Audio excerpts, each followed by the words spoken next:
Deuce and Mo, Deuce and Mo, Deuce and Mo.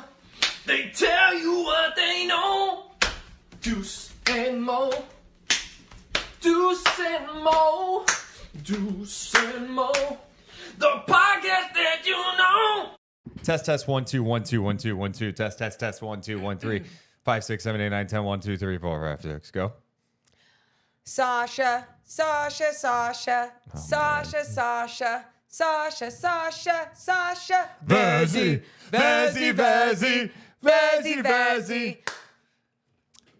Sasha has arrived in Sacramento. Morgan, we've been waiting for this press conference for a while now. Almost a month away from training camp starting, Sasha Vezenkov had his press conference today in Sacramento alongside Kings general manager Monte McNair. I know I'm easily swayed, Morgan. You know me. Oh my God! Don't. I'm the emotional being of this show. You gotta ride the Deuce Mason wave sometimes. So unprofessional. I'm sitting there. These waves. And Deuce Mason just has a little smirk on his face going, Ew. man. The whole time you just, because you know why I tried not having a smirk on my face? Because I know everyone staring at him is just like, no. They're all being like, oh my God, like, look at me. Like, you're going to love me. I didn't see what type of smirk, by the way. Oh, what was your smirk? Mine was like a...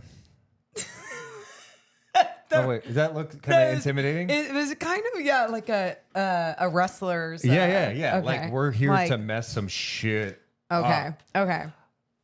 Obviously, we've talked about this during Monte McNair's tenure and trying to build this team. He's definitely got a type. And I don't know that we learned anything really new from Sasha today. A couple of things that did jump out to me was just him talking about how he was like scouting the team. He was watching some of their games. He was paying attention, which to be honest makes some sense. If I was thinking about making a big move to not only like join a new league, but move halfway around the world to a new city, I'm only watching the games and be like, do I actually fit here? Do you think I can actually like it? What other line of work could you go, hey, I get to watch how everything works and see how I fit in this? There's not many things you could do that besides sports, right? Imagine if you had that opportunity in previous jobs where you're like, hey, before you accept a job, you could turn your TV on, watch on a tablet, and see the inner workings and how things operate. Oh, it would make your decision easier. It would make your decision a lot, even though from that angle you're still not seeing the inside of things, but you're seeing the performance, the creative side of things, and what it is that you're trying to accomplish with this new job. And what was being accomplished that Sasha was watching was winning basketball. Not only winning basketball, a lot of team basketball, and that's a lot of how like the EuroLeague likes to play basketball. And I think it's going to translate just fine for him. He said, I did my scouting before I came here. Great players and the coach of the year. For me, the best part is that the core is the same of the team. So I just have to adjust fast to be the best version of myself. He kept saying he's a team guy. Of course, he said all the right things, but sound like a guy that's really excited about the opportunity. And the fact that the Kings were sending people from the organization over as early as November of last year made an impression on him. And Monte McNair talked about that, saying, we wanted to get there to express to him what we're about. It was our chance, and we knew we had a big decision to make, so we're going to go there. We're going to talk to him. He's going to get to know us, and hopefully that leads to him making the decision we want, and that's him coming to Sacramento, and they ultimately did that. That was really smart, by the way. And when I say that, it's like, yeah, well, no shit. But I think the timeline and the amount of time that they spent massaging that relationship and just making sure that it was more than a transaction. It was going to be more than, hey, we got your rights in this trade. And here's all the money we can give you. Yeah. Are you coming or not? Yes. It was so much more than that.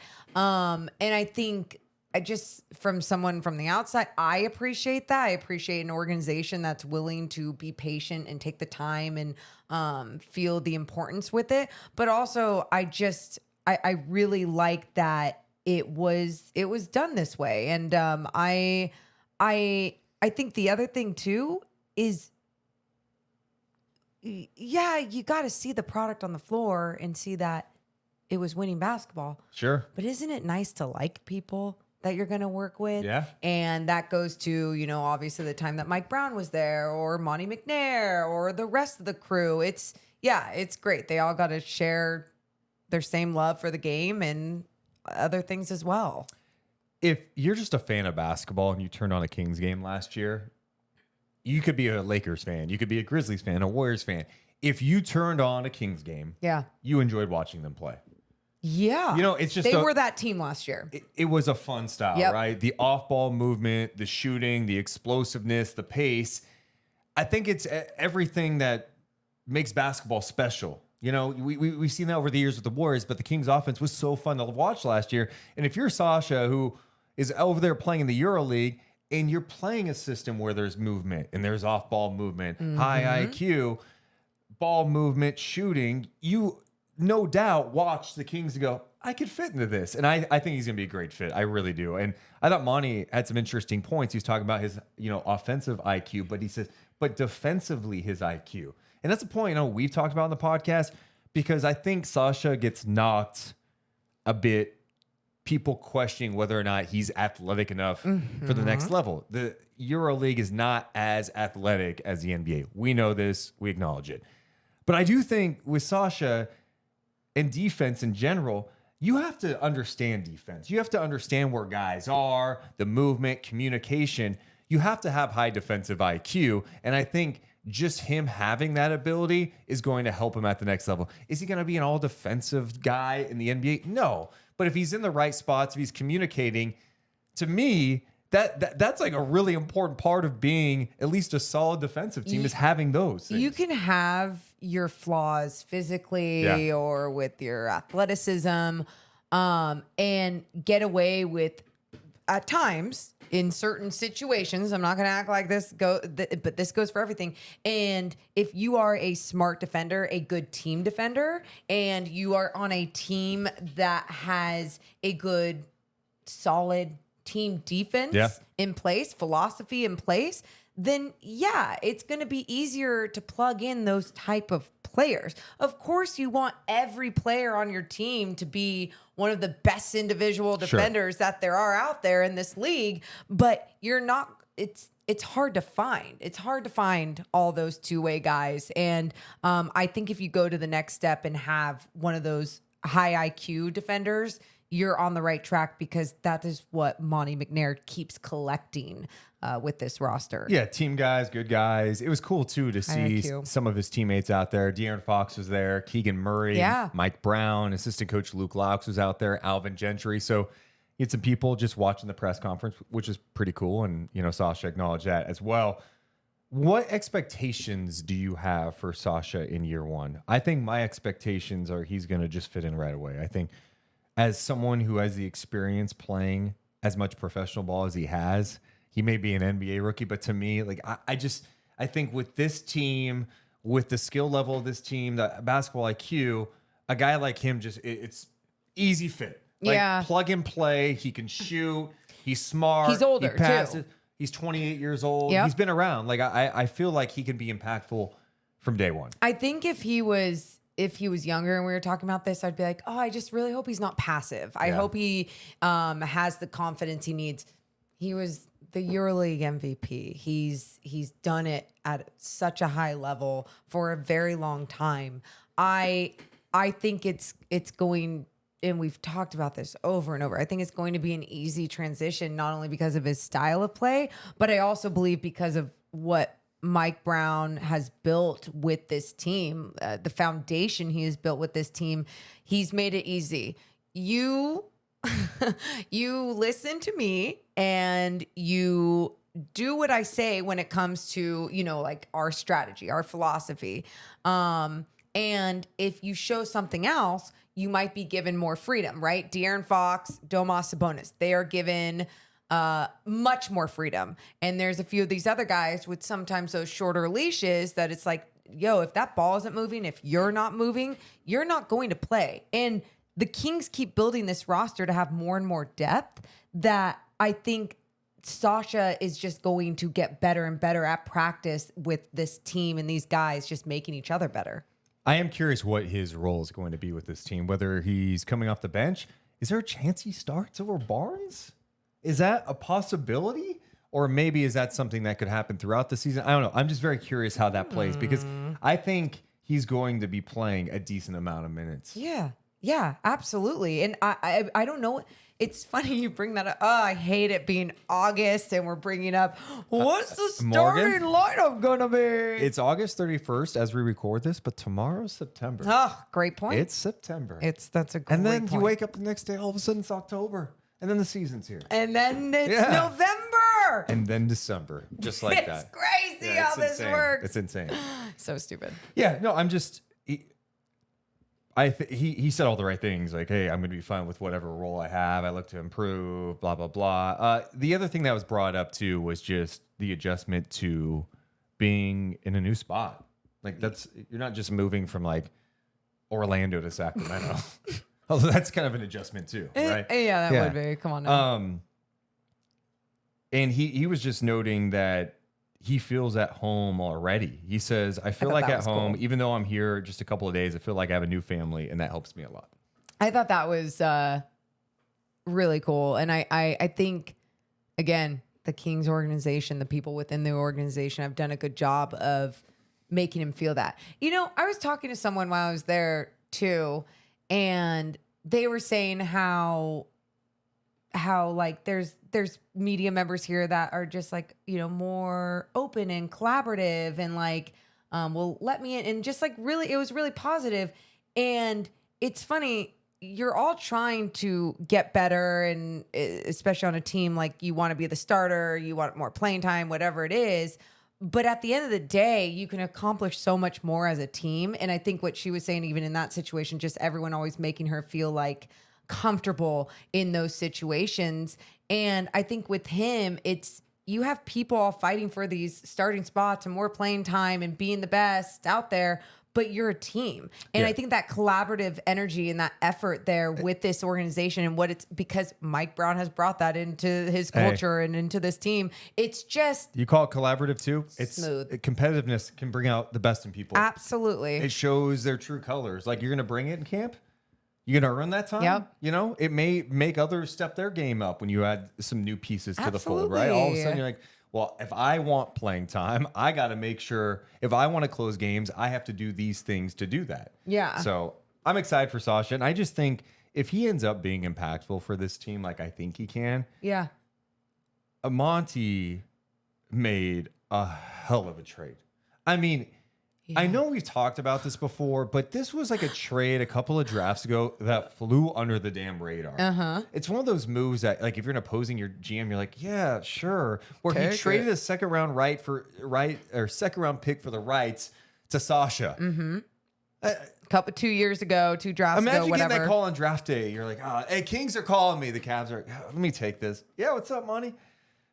Oh, you want the rights to the? Hold on, who's this guy? Yeah, you can have him. Just give us a pick for today. You're busy. You're thinking bigger things. You're not worried about the rights to some guy that might not come over. And remember when it was just like us seeing that tweet, that Woj tweet, that Shams tweet. I mean, well, who knows if he's coming over? Like, I mean, whatever. We downplay that so much. We totally, but so does do a lot of people, especially if you're not watching a whole bunch of EuroLeague, right? It was like we didn't really understand what he was capable of doing then, but Monty McNair and his scouts and everyone else knew what he was capable of doing and maybe what he could turn into. And then you get him on a good deal, which was impressive. You get him on a really team-friendly deal. And if he can help you this year, it could take this team to another level. So I think it's exciting. I'm excited to see Sasha play. I was waiting for you to ask a question. But at the presser, and I thought maybe it was going to be like, hey, like, would you like the fans to start the chant for you during games? Would that make you feel more at home? Yeah, no. What do you think he would have said? No. I would never have asked that question. As you know.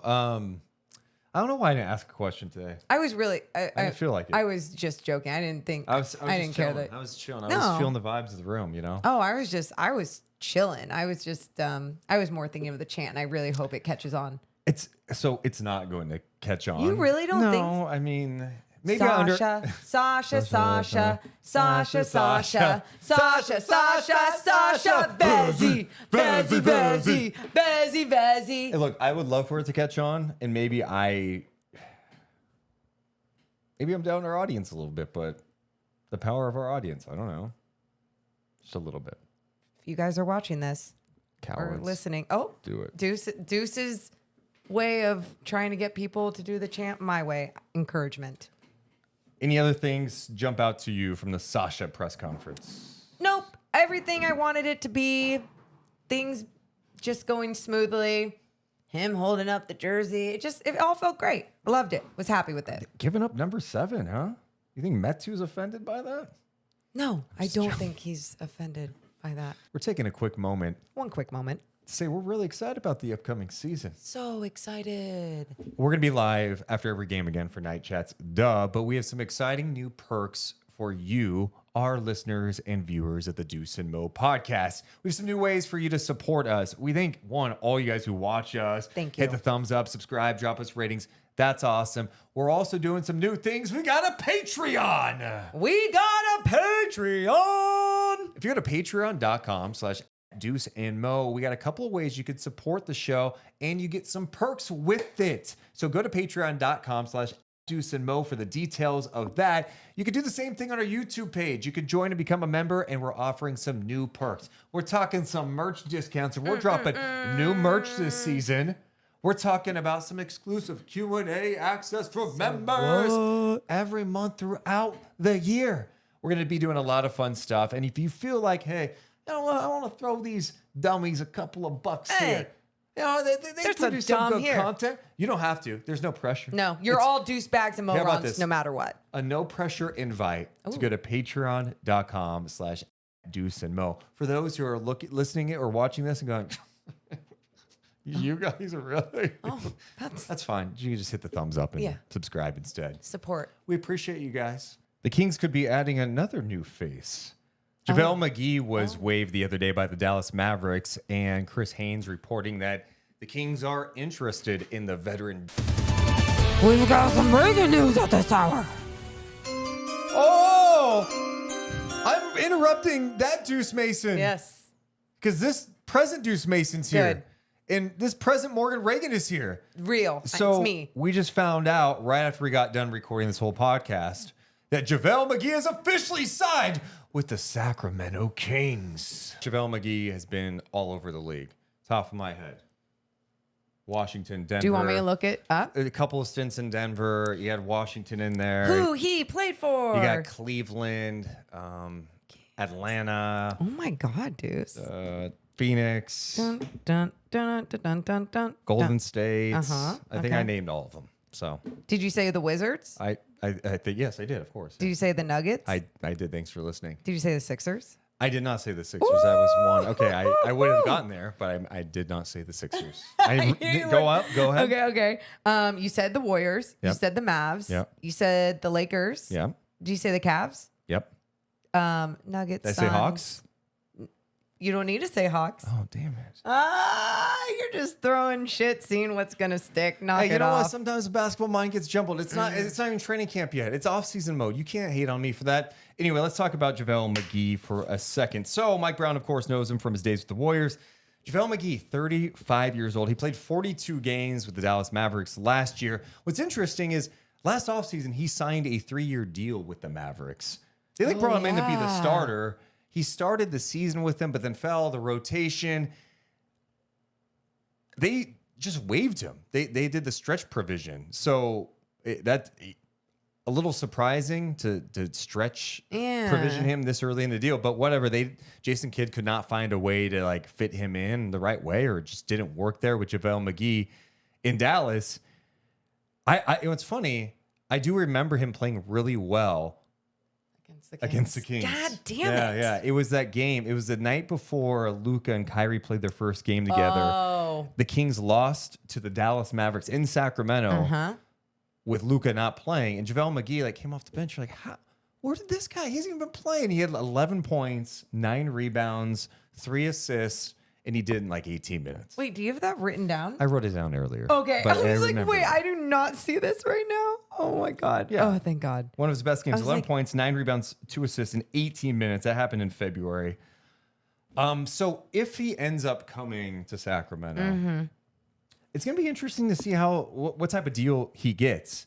I imagine he'd want a guaranteed deal. And if that's the case, that means you got Sabonis, of course, on that long-term deal. You signed Alex Len to a 1-year deal worth about $3 million. And you brought in Neemias Queta on a non-guaranteed deal. Same with Nerlens Noel. Scala BCR back in the building too. Training camp. Yep. I get that. But so if they do bring JaVale McGee on a guaranteed deal, well, he's probably going to make the team. Yeah. So that's obviously going to impact others. And maybe that's someone like Nerlens Noel not making the team now. I don't know. It's going to be interesting to see. As far as his fit, I have zero problem with it. Like, this is, again, a team that is searching at the backup 5 as we saw last year. I think we saw solutions. I think Trey Lyles, to me, has to be a guy that you look to play a lot of small ball 5. Agreed. But depending on the matchup, you're going to need That's more it. size. And so if Nerlens Noel is healthy, he's moving well, he's looking good, maybe he gets a shot. If JaVale McGee can come in, be that rim runner, be that lob threat in the pick and roll with like Malik Monk, you can see it working well, be a rim protector, maybe he gets that opportunity. I don't know. I'm fine with him bringing on a guy with some veteran experience who's been around good teams. He's been all over the league. He knows Mike Brown. If the Kings sign him, I see what they're thinking. I'm not even mad that the Kings are searching for the right backup center to have, right? Because we saw during the offseason or whenever it was, and there was other centers out there that were available, and everyone's like, why aren't the Kings getting him? Why are the Kings getting him? And it's like, why does he want to play behind Domas Sabonis too, right? Like it takes 2 to tango when they have the choice, right? You know the name that still sticks out to me? Who? That's still out there is Christian Wood. Oh, I mean, he's still out there? I'm like, Dude, I mean, that's telling though, right? I would definitely telling. And it's I mean, we've all heard different things about him, and then we've seen the flashes with him, and you're like, it's there, but it's just like, it's just not all there. Whether it's a locker room, whether it's defensively, whatever it is, it's just not all there. And I know people still get excited about him and that name, and I get it. Like, he's a talented player. So talented. But going back to JaVale McGee, you go, okay, 35 years old, they're searching, they're looking for something. This is a guy that got shit on for so many years for being on Shaqtin' a Fool, making obviously so many mistakes, very clumsy on the floor at times. And I remember him at one point not really liking it, feeling disrespected as a basketball player, like not being taken seriously as an NBA player. And he's in the NBA, and he's bounced around because he's good enough to be in the NBA, and everyone just kind of give him a try for whether they like his size or his personality or whatever it may be. So the Kings trying this out now at 35 years old, I have no problem with it, especially as they keep searching. I think the point you made too about finding the person who wants to be in that role, I kept pushing Plumlee. And then once Plumlee signed, I'm sitting here, why wouldn't Plumlee come here? I'm like, well, maybe Plumlee doesn't want to play 12 to 15 minutes a night behind Sabonis, and maybe some nights not playing when he could split time with the Clippers and still play. Like, he thinks he's good enough to keep playing, and he is. So why would he do that? So it does change your options a little bit. You have to be creative. It's finding a guy like, all right, Nerlens Noel, if he's healthy, you could see it fitting. Neemias Queta, God, it'd be a great story if he could grab that job. He's been in our system. JaVale McGee, well, he's been around the block. He's been on good teams, veteran.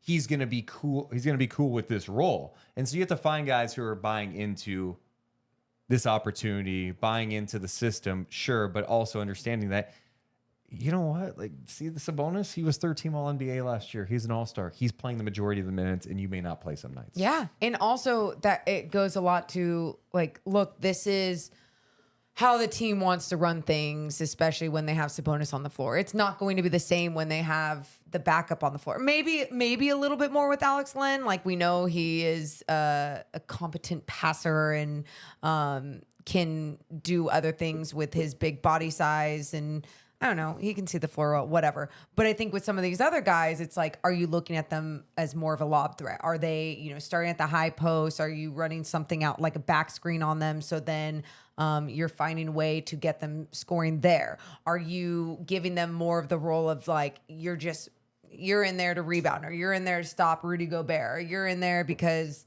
you're playing SGA and deal with size, rim protection. Like maybe that's just like how Mike Brown is going to go about it.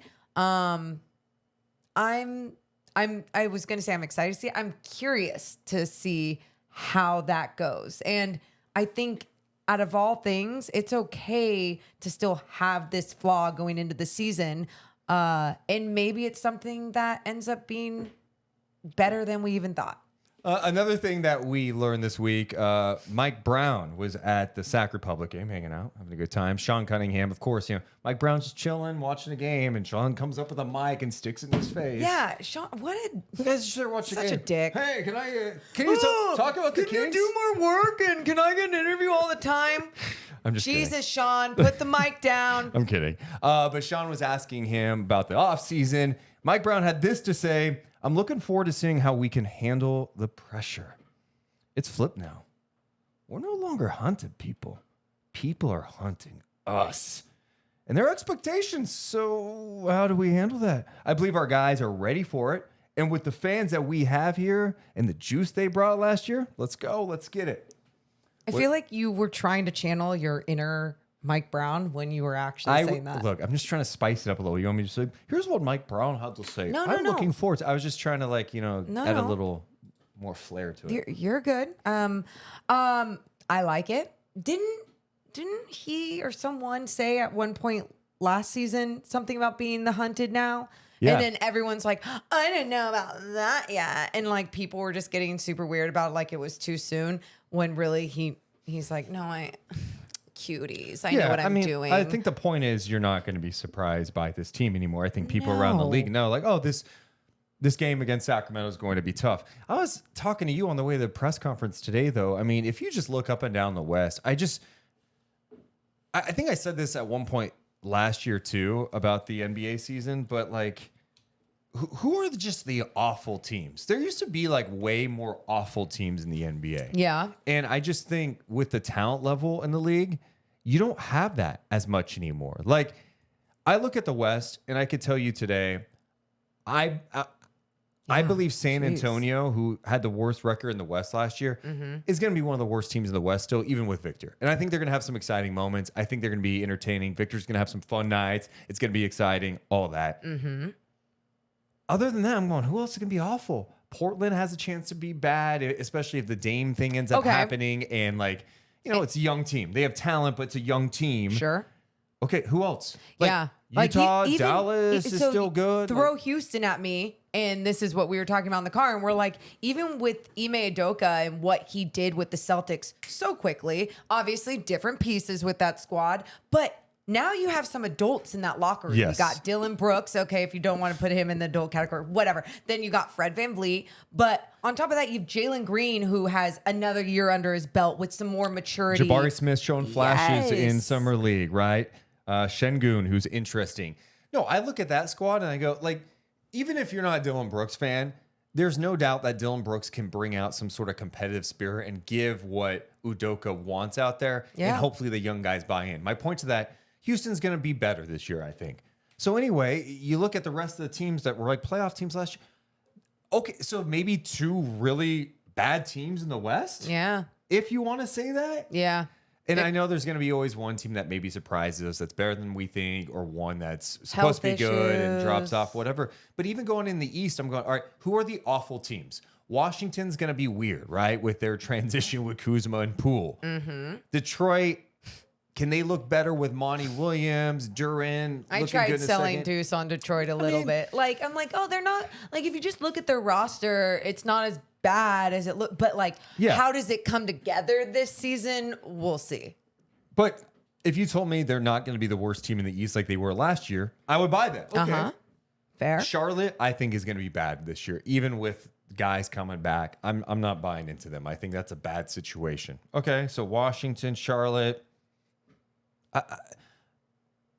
Toronto's weird. They've had some losses too, so maybe they dip. My point is, this long point I made with name dropping all these teams was, there's not a shit ton of just awful teams. No, you're right. Every night's going to be tough in the NBA, but the Kings aren't sneaking up on anybody anymore, and I get that. But I just think every game is tough. You look at the schedule and go, I don't.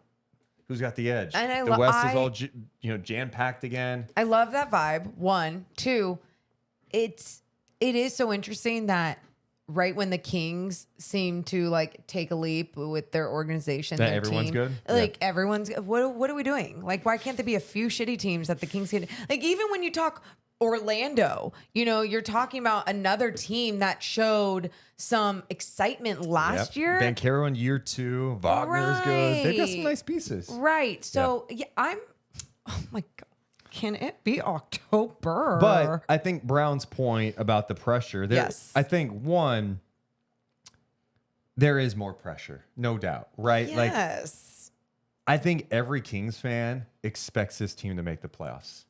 Not like, I want them to, and I think they could. Yes, I agree. I agree too. Yeah, and that, again, expectations. They change. And I'm sure they have the same expectations too, but I don't think that was an expectation last year. If you ask most of the fan base, they weren't saying they have to be in this year. Like, you'd really want it. And God, it would be nice to finally end the streak. And they did that. Yeah. But now there's expectations. And there's expectations like, all right, how do you take that next step? How do you get out of the first round? How do you contend for a championship? That's it. There is more pressure that comes with that now. If you start on 4 this year, I think it's going to feel 20 billion times worse than last year. Starting 0-4. So, and I don't think they're going to. But by the way, like, to me, I look at that different. I look at the start of a season sometimes still so differently. Like, give me 15 games and then I'll make that judgment call if like that 0-4 was poorly played. Where, what was it because of the starting lineup? Is that where you need to make changes? Whatever. But yeah, I think with the Kings this season, it's the expectations of even like De'Aaron Fox. It's like everyone wants to see him be clutch again. Yeah. Be top tier clutch again. And it's tough. It's tough to do that year after year after year. And there's going to be certain individuals that, because they're human and this just happens all around the league, whether you like it or not, even if they put in the work or not, there's sometimes a dip. There's sometimes an injury. There's sometimes just things you cannot control with some of these people. And yeah, not all expectations are going to be met. But at the same time, I love that feeling of covering a team and having more of a... I know we have a lot of time before we get to camp still and before we even play games, and we're going to take a deeper dive in the season. They're a better team on paper. They look better on paper. Love them on paper. Easily look better on paper. Love I know it. that doesn't... Paper, what's it worth? But... yeah, I think they look better on paper. Mike Brown says, I'm excited for Sasha. I'm excited for Chris Duarte. I'm excited about our young guys. It's good to have the new guys, but I'm more excited about having our guys to be able to run it back and give them the opportunity to grow as a nucleus than anything else. I vibe with that so much. I've said this to you year after year with shitty Kings basketball. And even when they didn't have the right pieces, it was like, hey, can they find a way to build something together? But they never had the right coach and coaching staff in place. They never had the right individuals where someone was going to take over and be that leader. There just wasn't that. And finally, they have that. And that's why I think running it back, that's not sexy to a lot of people around the NBA, covering the NBA, fans, whatever. But what's so sexy about it is that they can truly build off of something really good that they did last sead. How about the love Jordi Fernandez is getting right now? He is coaching for the Canadian national team right now. And ESPN had an article about him. I think Windhorst did it. The headline was Canada's Jordi Fernandez's emergence as a top NBA head coaching candidate. So he's getting that love. The piece says he interviewed for vacancies with the Raptors and the Bucks this year and was a finalist for the Suns job, but the role Fernandez ended up getting was unexpected and intriguing. He was hired to coach the Canadian national team in late June, just weeks before the team assembled to play in the 2023 FIBA World Cup. Goes on to say his reputation for relationship building and a support system. He's been a trusted assistant to Mike Brown and Michael Malone. Malone said the article says that has gotten the attention of teams looking for head coaches. Malone says he's going to be a head coach in the NBA. He's a people person who knows the game and has a great ability to communicate as well as build relationships with players. Yeah, he's been so kind to people like us even throughout his time. I read that as smoothly as like the Kings last season with like Luke Walton and Gentry. That's how smooth that was. I actually wasn't that bad. Okay. Like I felt like you're was overthinking that first sentence that you did. No, trust me. There's times when you're reading shit and I'm like, can you please read it over? Like, ew. And out of all times that you're gonna call it out, it's gonna be one of the better times. No, it wasn't Come great. on. We've seen worse. Just space that out a little better. Anyway, Malone says he's gonna be a head coach. Yes. We said this during the offseason. I think you just have to be prepared for the fact that this is probably going to be Jordy's last year with the Kings. I thought he was maybe going to get a job this past offseason when Toronto's job was open. He didn't end up getting it, but it seems like not only the love he's getting throughout the league, but what he's doing in Sacramento and now with the Canadian national team, a team's going to hire him. He's just smooth. He's smooth. He's smart. He's relatable. He's got a little fire in him. Yeah. No, I dig his approach, and I'm happy that he's going to get that chance, but also like bummed if he leaves Sacramento. But at least it's one of those things, like it's not going to happen like that. And yeah, next June after the Kings, that's fine. I like it. Thank you. And that's fine. And it's about being happy for the person getting another big opportunity, and not on top of all these things. Mike Brown already knows this, so. Who is he trying to help, I guess, promote? Blah, blah, blah. Thank you. Yeah. Who is he trying to help promote or make groom? Groom. Thank you. I'm like trying. Well, I didn't want to say groom because I feel like groom is a very grooming. You can't drop grooming. No, it's like is he? Yeah. No. Yeah. Don't is say grooming that. on the band Can words we do list a band words for sure? Don't use groom. He's trying to. That's why I was like promote, help, develop. That's a good one. He's putting someone like Luke Laux into there we go. Giving him some developmental opportunities. And that's where I'm going with it. And I like it because it takes pressure off. Like you don't have to learn this right away because Jordy's still there, but you're going to be developing into that same position. I'm just assuming that, but either way, I like that they get time to work with it. So they know when they do lose Jordy, especially because of what he's been able to do with he's talking a lot, especially defensively, right? Yes. And I think it's important that they have another voice helping with that and developing into that. So even when this team loses Jordy, they're not like, oh, we're lost without him. But Jordy's role with this staff too is like he's working with a lot of the assistant coaches. For sure. A ton. He's like developing them too. So it's not just Mike Brown. Jordy plays a huge role with this staff.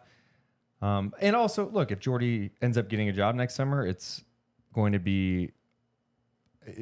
he's not going to get a job if the Kings were like 20-62, right? Like he's getting these looks because he's a good coach on a successful team. Yeah. And if the Kings are doing well, if he gets a job, the Kings are doing well. Yeah. That's a good thing. All good things there. All right, we need to go around the NBA a little bit, Morgan Reagan. ESPN has their predictions. They did their like panel of experts with their predictions, and I want to get your reaction to some of their award predictions for the season. Love. Wait. What? They're predicting. Wait, we do award predictions in August? Yeah, well, you need content this time of year. So ESPN, irresponsible. So they did MVP, Rookie of the Year, Sixth Man of the Year, Most Improved, and they even made Coach of the Year predictions. I don't know why Coach of the Year is a weird one for me. It's like, really? That's the weird one for you? Okay, so come on. You want to start with MVP? Sure. Their top five. They go, Jokic is the front runner for them to win MVP. Number 2 is Giannis. Number 3 is Luka. Number 4 is Tatum. And number 5 is the reigning MVP, Joel Embiid. Question. Yes, Morgan. I do not mean to shit on Luka. Why is Luka at number 3 when you again, because this is also a team sport, and I know that's an individual award, but at the same time, if you think about it, you're usually more valuable when you're utilizing your entire team. What's around Luka that he's going to use? Yeah. Kyrie's there. We get that. Will Kyrie even be on this roster by the end of the season? We don't know. But my whole point to that is like, that's just like they see his name and they just shove him there. And obviously he's uber talented and can do so much, but you shouldn't even. Yeah, Luka to me, I mean, I think I was having a conversation with someone about this because I was making a case to someone I know who works in the league that Dallas should not have had a Christmas Day game. Ooh. And the pushback is like, yeah, but Luka and Kyrie. I'm like, yeah, Luka and Kyrie did not make the playoffs last year. They didn't make the play-in last year. My point to that is this. It's hard to put like Luka as a top 5 MVP candidate. His team didn't even make the playoffs. And it's not like I don't look at them and go, oh, they got drastically better this offseason. I think they will be better than they were last year. Agreed. If Luka was to win the MVP, it's going to be because they win like 55 games. And they're like the number 1 seed. Okay. Like, that's it. That's it. Like, Yeah. other than that, I just don't. I'm not seeing a path with the roster around him. It's not, like you said, it's no disrespect to him. It's no disrespect. I also just think it is funny, like, how fast people sour on MVPs. Like, everyone had fatigue with Jokic, okay? You could make a case Jokic should have been the MVP again last year, but they didn't want to vote him 3 times in a row, okay? Embiid finally wins it. Has a bad playoffs, right? By his standards. And now he's like 5th. He went from being like the MVP last year to now he's like a top 5 guy. Yeah. It's funny to me how quickly the narrative changes. By the way, no Kings were mentioned in the top 10. That's fine. Whatever. That doesn't even, I mean, it's like, look, they have Luka at the top 3. Like, what is this? If there was a Kings player to get MVP love, would it be De'Aaron Fox? If like the Kings, if you had to pick one, probably. Yeah. Because I don't even think I don't think Domas gets the love that he even deserves sometimes as a bit. Again, this was one season, and then a lot of people were just going off of what they saw in the playoffs, and they're like, I mean, if he can't shoot the basketball or defend, then like, how is he even a good player? And it's like, well, did you watch the whole season? Oh, and he was like the rebounding champ. Like, oh, and he helped create a whole new culture with this squad. Again, to me, it's Fox simply because I agree. You have to score more. That's Sabonis fine. doesn't score enough to be and considered that's fine MVP. too. That's fine too. Rookie of the year. Okay.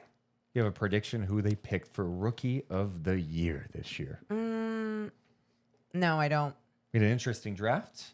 This is a game that Morgan pitched, by the way, that we may debut at some point.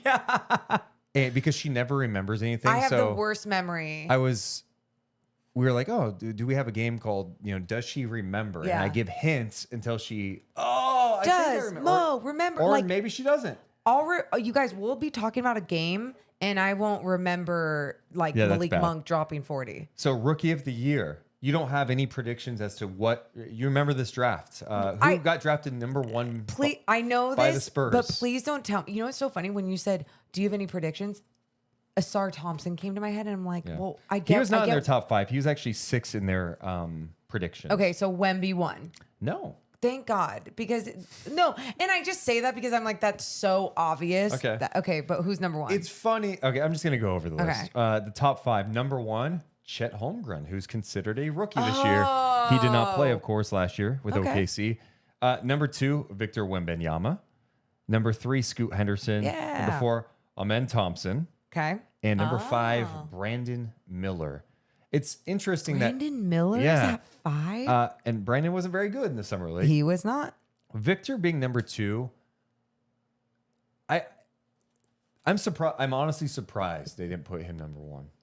And I'm not saying he should be. I'm just surprised they didn't because of the hype surrounding him. Fair. And was that just because he had 2 summer league games and one of them was kind of so-so at first? And that's why his stock... They're like, hey, I think for these August predictions, we got to put him a little lower now. Dude, OKC is going to be a problem this year. Yeah, they are. And they're going to be I, as a basketball fan, I think they're going to be a fun problem to be watching with some of their guys. But yeah, I'm fine with that list. Sure. Who cares? Okay. No, when I say who cares, I'm ew. That was such a baby move to do. I have nothing more to add, so who cares? No, it's sometimes just so ridiculous to me. But the only thing that they made interesting was putting Chet 1. Sixth man of the year predictions.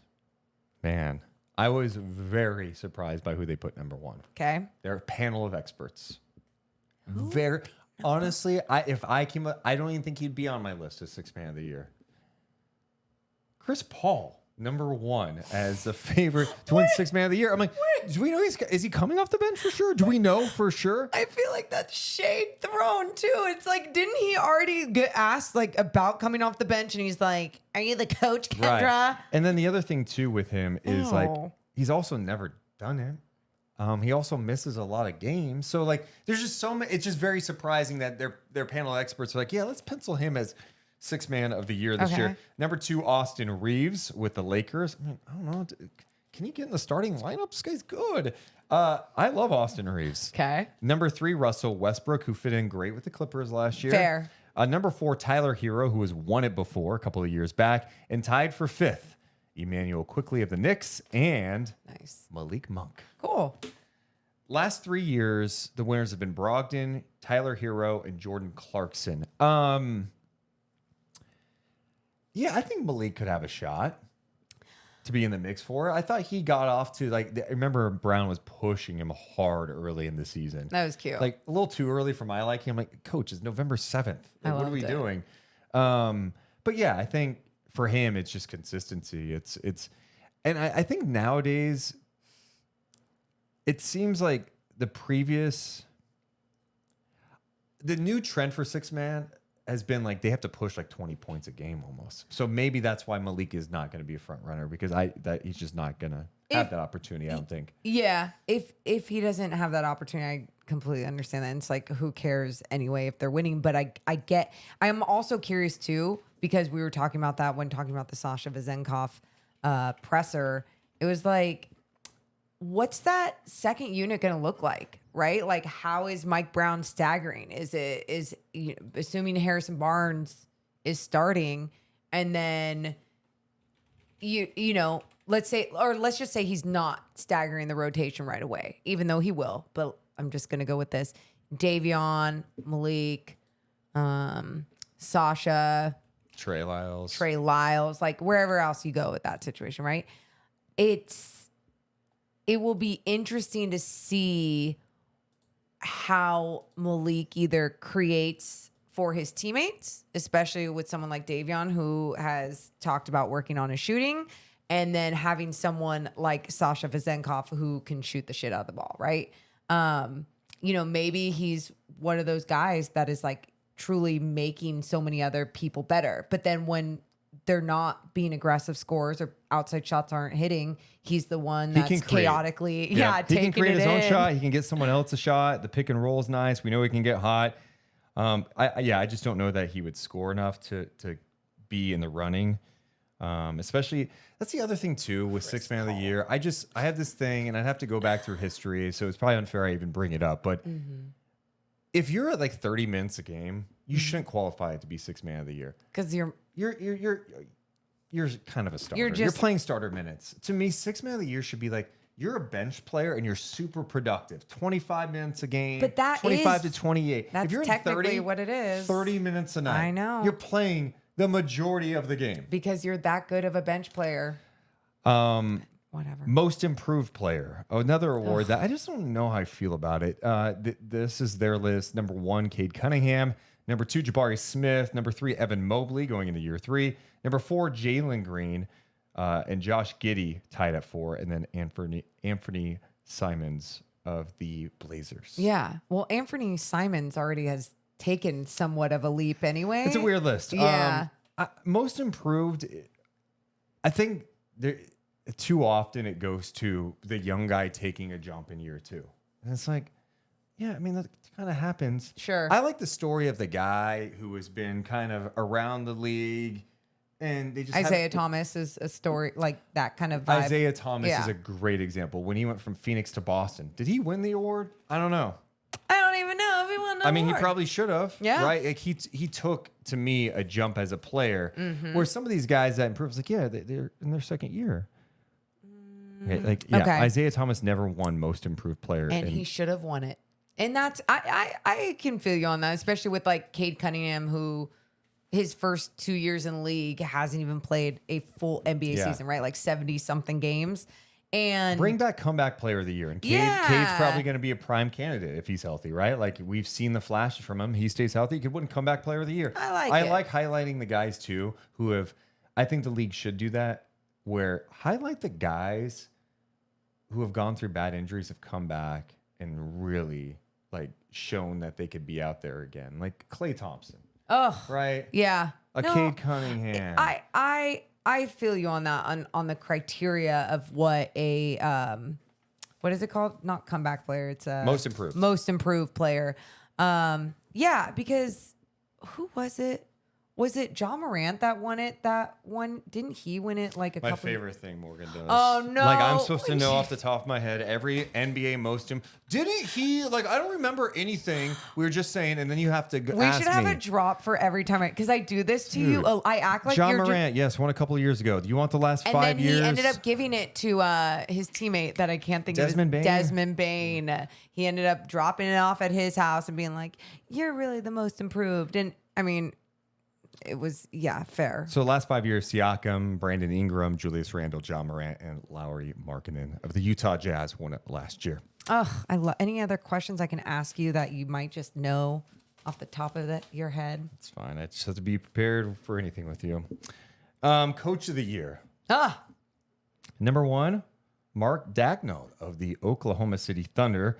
Number 2, Eric Spoelstra. Number 3, Michael Malone. Number 4, Taylor Jenkins. Number 5, Jason Kidd. Mike Brown is not mentioned in that list. Once you win it, goodbye. Here's my take. Ooh, what's your take on this? Can we normalize back-to-back winners and Coach of the Year? We just don't do it. Like I know Pop won it at 1.2 of 3 years. Yeah. But like never back-to-back. I'm not even trying. This is really funny. I'm not trying to be a Mike Brown homer. As I wear, I just realized I'm wearing a Mike Brown Coach of the Year shirt. Turn it around. Turn the fucking Jets on. Okay. That's hilarious. Right. So let me pretend like I'm not wearing this shirt for a second when I have this, okay? Let's just say so the Kings won 48 games. Okay. What if, crazy, what if they won 60 games this year? Ooh. I know they're not going to. What if they won 60? We're like, yeah, but they won 48 last year. Yeah, but they went number 1 seed. They won 60 games. You can't win Coach of the Year again. No, it always goes to. I feel like in recent years, the coaches who are just like Spoelstra. Come on, like he's one of the best coaches in the league. Mm-hmm. He should. It doesn't matter if like. It shouldn't just be based on the jump you make. Mm-hmm. I think that's a cool story. Yeah. But I think it should be based on like, no, this guy's also just a great coach. Yeah. Like what did you bring out of a certain player that maybe someone else couldn't? What did you bring out of a team that maybe another coach wasn't able to do over the years? Yeah. I mean, it's And you want to play a game real fast? Yeah. Oh. Let's play. How many times has Eric Spoelstra won NBA Coach of the Year? I think I know this answer. Go ahead. 0? 0. Like 0. Come on. Come on. He had LeBron James, Dwayne Wade, and Chris Bosh. Absolutely, I get it. But he also, in those younger days, had to somehow manage 3 superstars, one specifically wanting him out because that's what he did everywhere he goes. At one point, yeah. At one point. And then they all love him now. No, I'm saying that like that's what LeBron James does everywhere he goes. Yeah. If he doesn't like, I mean, it's I'm no knock on him. It's just facts. Popovich has won it 3 times, by the way. Mike Brown has won it, of course, twice. Mm-hmm. I'm just scrolling. Steve Kerr. It is kind of like, isn't it kind of funny that Steve Kerr, who has all these championships, has won it once? The only, hey, your team's won championships. You won it once, and it was when your team, we had to give it to you because your team won 73 games. The Dwayne Casey one is so crazy. And then he got fired win it, that fired, bye. He got fired that offseason. And then what's crazy is his replacement won Coach of the Year 2 years later. Yeah, that's interesting. Interesting when you look at the. I wish that wasn't ever in I feel like sometimes that does, like you're saying, cloud people. I know these are predictions, but I think it does cloud judgment so much when it comes to the voting. And again, I don't know how to make these things right. I never want to be a voter in my. I was a voter for one thing, and it was intimidating. I don't ever want to do it again. Morgan was a voter this past year at Summer League for Summer League MVP and the all Summer League teams. Yep. And I hated every second of it. I was like, I don't want to be the one making this decision for anyone. So please no. Please, yeah, I never want to do that again, ever. Someone at Summer League, by the way, that I should have mentioned this earlier, Victor Wembanyama. I saw this today. A signed rookie card of his sold for $67,333. It's a 1-of-1 Victor Wembanyama signed rookie card. It's the highest amount ever paid for a Wembanyama card. I'm like, well, yeah, duh. Like he hasn't played an NBA. He signed his name and then under it said first ever. So like that's the first ever card he signed. And at first I'm like, that's a lot of money. And I'm like, that's actually a good gamble. It's a 1-of-1. Yeah. But like if he... Well, you got to have a lot of money. It's $67,000. Oh, dude, is that the case? He's like, I don't have a home, but I'm going to put $67,000 on I mean, $67,000 is you have I don't care money and you're gambling, but if you hit, you're making a lot of money on that. 100%. It's a 1-of-1 signed and it says first ever. That like feeling gives me anxiety. Even if I had money, there's no way I'd do it. No. I would be the type if I had like, oh my God money, like holy crap money. Like 10 million or like a billionaire. Millions. Like so much money I didn't have to care. Like I I've feel never like 10 worried. million would be like pretty close. I think you could be smart with 10 million. Yeah. But the things that I would buy memorabilia.